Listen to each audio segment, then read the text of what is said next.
Hi, everyone. Today I have the privilege of talking to Federick Puah. And thank you so much, Federick, for being a part of this really interesting project that we are working on. Let's start from the very beginning. It would be interesting to know a little bit about your background, where you grew up, which part of Singapore, what was your neighborhood like, what was some of the different experiences that you had which actually impacted you. Okay. If my memories can collect me as far back as when I was about 4, I think I remember very vividly that I actually lived in a very rundown rural kampong. In Singapore, we call it kampong area, and it's really not totally developed. So even the way that we go to our home, it's muddy. It's really mud. We don't have the Timex road that we are having right now. Can you imagine that we are like seeing, I think it's probably now I'm coming to 70, yeah? Wow. I can't quite believe that. Thank you. Thanks for the compliment. So you are talking about 60 over years ago. That's crazy. I think during then, I think if I were to recollect, I should be around 4 plus or 5. And I think it's very free and easy when I was a kid. I used to help my mom to rear the pigs and collect some water hyacinth from a pond, chop it up with some fishes, and we cook it and we feed it to the chicken and the pigs as well. And interesting, we have sun trees, we have soursop plant, and a lot of. And can you imagine? I'm so rich. We're talking about really the space is, if I'm not wrong, we're talking about at least about 40 to 50,000 square feet of space. Can you imagine incredible. That is incredible. It rains, we play in the rain, and we also have back behind my home. We have this what do you call opera stage, and I remember I go there to have my kindergarten. We took up lessons there, and behind there we have quarries, very deep quarry where they dig a lot of sand and all that. Those are the memories. And before that was a few years of living in the black and white building. Those are colonial homes. Okay. Whereby our English master, my dad used to work for them as a cook. Yeah, as a cook. And I always like to make fun of ourselves by telling them that I actually live in the colonial home. So they was asking me, then you must be very rich. Yes, I say yes, we were very rich. No, rich in heart. Yeah. But we stay in the servants' quarter. So for me, I was really very playful and smart as well. So the master used to like me a lot. And he allows me to go into the living room, whereby I think my influence comes from there. It allows me to crank up the gramophone. And I literally remember all the songs that my master used to have, but now I've forgotten already. So you know what's gramophone, where they crank up and Correct, play yeah. the 78 recorded a record. Yeah. So there's great memories. Great memories. Then subsequently we moved to this kampong house I just mentioned. Unbelievable. How did food become such an integral part of your life? Because for those who don't know this, you have a restaurant called the British Hainan. Yes. And yeah. it is a heritage. So can you just talk a little bit about the food, about why you chose the location that you did? Okay. And how important and how significant is food in the life of the Singaporeans then, and how important is it now? I should consider myself as lucky because I have the exposure to, honestly, very good food. The very food that I can remember vividly is oxtail stew. Oxtail stew. Okay. All right. Then it takes a long time to cook it. So that It's kind of create a lot of impression in me because it takes so much time just to cook that little dish, which then not a lot of people have the privilege to taste it. So this is something that embeds in me. The impressions are so great that during then, when I was so young, then I said, look, wow, you have to learn to appreciate. And it's really nice.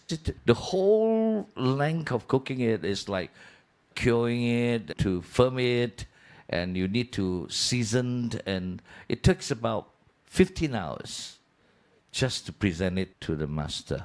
But then when later part of my life, when I mentioned about oxtail stew, it's not a common dish available. Yeah, that sort of bring me into serving this now. When I first started to try to dish out this oxtail stew, there were about 12 restaurants of Hainanese influence. Yeah, 12 of them. But today, to date, I think it left with about, if I'm not wrong, about nine, which we are one of those. And apparently, not to brag, we are among the top 3 again. That's amazing. Why did you choose the location that you did? Started it at this place called Cutmell Road. Even to date, if you mention about Cutmell Road, nobody seems to know. Yeah. But to a certain degree, I think our presence there for the past 12 years have actually created some awareness, especially among the Grab driver and the taxi driver. And unfortunately, we have to move out because the owner wants to revamp it. And the food must be exceptional, I'm sure. You have to taste it to, Yes, to endorse that. Before you close down, I'm definitely going to come. That one is already left. We left that place already. You left. It was our second outlet. The first one in Cutmell Road, and that was 2013. But then in 2018, we started the one at the Industrial Park, Kallang Way. This Lumina Vitae episode is brought to you by the Bloom Fund, managed by TRCL. The Bloom Fund is an intergenerational initiative dedicated to bridging generations and fostering meaningful connections between seniors and younger communities.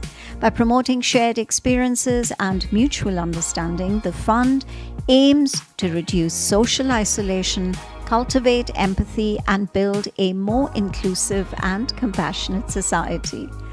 Through strategic partnerships and ongoing research, the Bloom Fund continues to champion innovative arts programs that empower individuals to grow together across ages. Is there anything that you would like to share about Kallang Way in terms of how it has evolved? Singapore is such a young country. Yes. And from being the way you've described it growing up to the modernization of it today, what is your impression of the modernization of the city? First of all, I think, in fact, what we are today, frankly speaking, I wonder if I can mention, of course, is our premier, Mr. Lee, our late Mr. Lee Kuan Yew. I think we owe him a lot. And he is the one actually has got this vision way beyond our imagination when he was. We're talking about he's a man living in the future for at least 30 years. Yeah. But of course, we are doing very well. I think the country has prospered and our standard of living have gone up. I just felt that we may be moving a little bit too fast, in comparison to our neighbors. But then, in order to stay ahead, I think you need that kind of advancement. But then, I personally feel that there is still a lot of population within Singapore, especially the local. We really need to strike a balance, meaning I think there's still a lot of other things that we can do the conventional way. Just to certify or just to provide a platform for people around the age of 60, 65, or even 75 for that matter. So I think this project is a way of reflection of citizens and how they recall what Singapore was to them, so that the newer generation can also have memories Yes. linked through what the seniors are saying. I Right. think, at least as far as I see it, I think this project is a great way of preserving. One is memories, and two is a recall factor of spaces that existed earlier, which may still exist, or which may now have been transformed into something else and completely modernized or Yes. evolved. I'm very proud to be a part of this project. Thank you. And I feel that if we could have more projects like this, Yes. it's a great way for the younger generation to also appreciate Yes. what Singapore was. And is there anything you would like to finally mention Right. about your memories being shared for this project? What kind of an impact are you expecting from that? It's been touching such on a wide topic. I think what my restaurant, when I first started back in 2013, I have this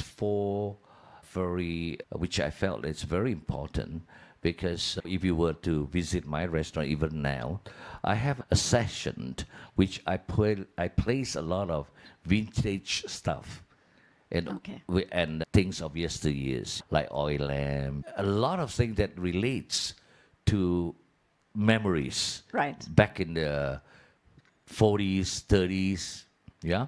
And we do projects like with Dementia Association, yeah. So all this help, because the first instant when they step into my restaurant, they are like walking into memory lane, yeah. And then when they walk into memory lanes, I like able to explain to them, especially the younger who came along with the elder, that how things have actually evolved from this, even for example, a typewriter. They like to play with it, but they don't know what is it all about. And then the younger was saying that, hey, uncle, you should be using printer. It's much faster, which is real. So that create a lot of interaction between the younger, which is of educational purpose, and the elder. They are able to share their memories. And honestly, people at my age, or even people like 70s, they are also still living. Can you imagine that? So these are the kind of people that I think we may able to reach out more with the collections. So, Frederick, can you describe some area from your memory Hi. that brings out the time that you were living there, and details on what it looked like, what it felt like, if it was your childhood, where you played, was there a playground, that kind of memory that you may have? That will have to bring me back when I was still living in the kampong area, Okay. which is, I think it's Jalan Loyang is the name, and we have got fish pond, and we have our land where we can plant a lot of our own vegetable too. When we have to move, because we was too young to understand that we have to move to a new place which is nearer to the school that I'm going to go to, enrolling to primary school. So it's so sad. The sentiment is so sad that all our family cried. We cry so much because we are losing all. And you mentioned that it was 30,000 square feet?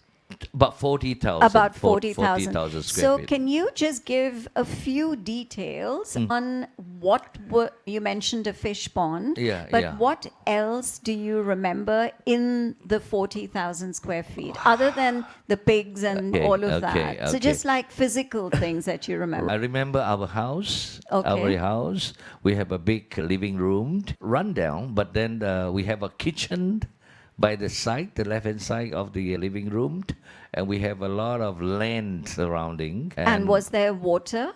no Okay. no pond, but the pond was our neighbors. Okay. Our neighbors' pond. They rear fishes and all that. Yeah, but within ourselves, we have a lot of trees, and we grow our own fruits. Sorry, And even the sanitary is not the modern type whereby you really have a hut and you just bombard everything into the big hole. And we got to be very careful not to step on the wrong hole, so to speak. Right. So then we have to move out. And then we went to the new place in Puah, and everything is solid, unbelievable. It's wall. It's built of wall. And So, what does Loyang look like now as compared to what it was when you were growing up? it's all HDB flat. Okay. It's totally different. I try to locate the place, but it seems like it's out of the map already. But vividly around that area, I still can remember, but it's totally HDB dwelling now. Is there any iconic or heritage building that still exists in the area that you moved to? Yes, I can only remember the Buddhist temple. Then was like nothing have changed much in Kampong Command. To be exact, it's Lengkong Dua, which is the lane number 2, and there's a few shrines and temple. Those are still very in original condition, but the demographic in this area have changed much, and then it's all bungalow or semi-D now. Yeah, but there's so much memories to recollect, so Yeah. to speak. Yeah. Okay. All right. Thank you for that. Yeah. Thank you, No Frederick. worries. Thank Yeah. you. Thank you.